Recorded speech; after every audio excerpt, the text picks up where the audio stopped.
So you're planning a trip to the Outer Banks?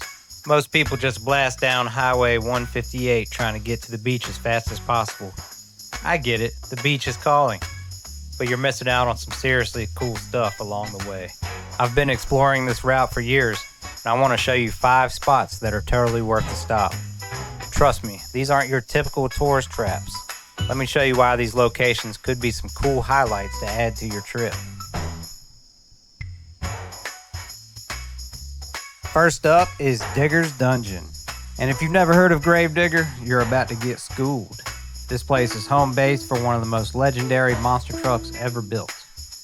Gravedigger is one of the most iconic monster trucks in North Carolina and the United States, with a history rooted right here in Currituck County. Dennis Anderson's wild driving style quickly became legendary at local events, establishing the truck's reputation.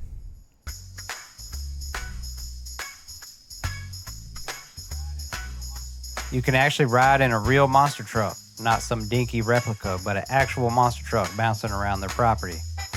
The ride isn't too crazy, so don't worry about losing your lunch, but it's definitely something you'll be talking about after. There's a well-stocked gift shop with Gravedigger merchandise, including shirts, hats, souvenirs, and even old pistons taken from the trucks. The shop is a must-visit for fans wanting to take home a piece of the experience. They also have this gem mining thing where kids can dig through sand, look for cool rocks and fossils. Digger's Dungeon features an on-site diner known for offering breakfast and other meals, called the Digger's Diner.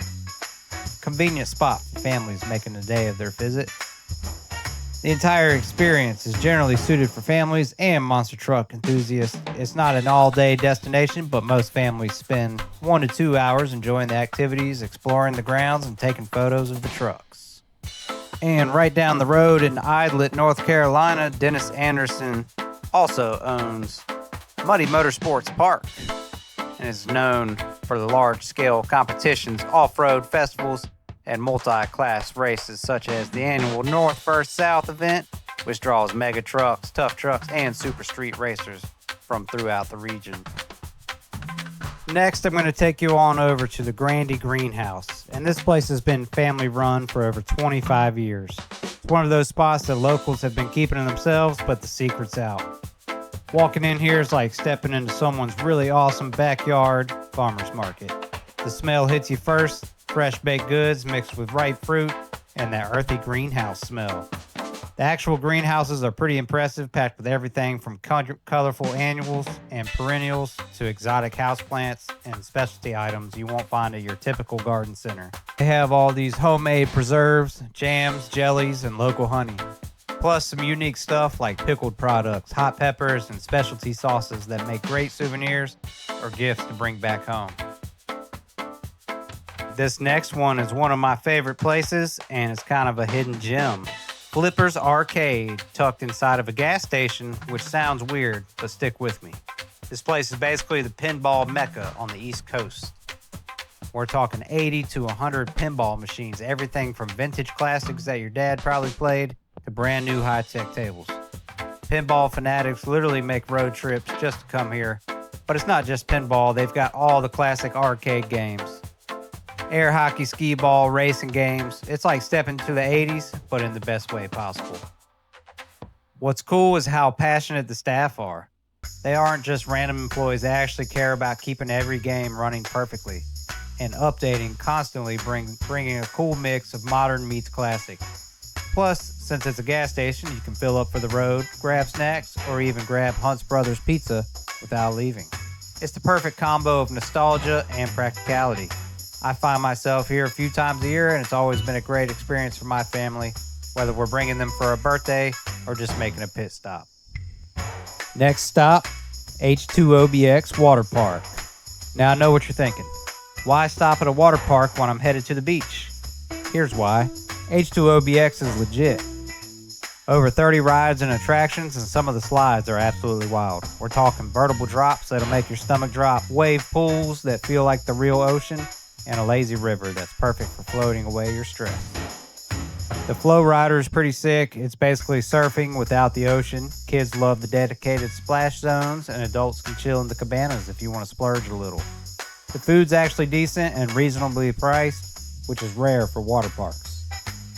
Pro tip from someone who's been there way too many times, go on a Monday or Tuesday if you can. Way fewer crowds, shorter lines, and more space to actually enjoy yourself. Just bring water shoes because those deck surfaces do get hot. They're open from 10 to 6 during the summer season, and honestly, it's become one of those places I recommend to everyone heading to the coast. It could also be an excellent adventure on your way out of the Outer Banks. Last stop is Sound Park down in Point Harbor, and this one's all about slowing down. After all the excitement from the other stops, this place is like hitting the reset button. It's right on the Currituck Sound with these beautiful boardwalks and piers that are perfect for watching the sunset. There are gazebos with grills if you want to have a picnic with a view, and a playground that'll keep the kids busy while you decompress. If you have a kayak or a canoe strapped to your car, there's a boat ramp where you can get out on the water. The walking trails are super easy, flat and paved, so anyone can enjoy them. And the wildlife watching is pretty cool too, especially if you have time for sunrise or sunset. It's one of those places where you can just sit, breathe, and get excited about the beach vacation that's waiting for you just down the road. They also have volleyball nets, soccer goals, even a skateboard bowl.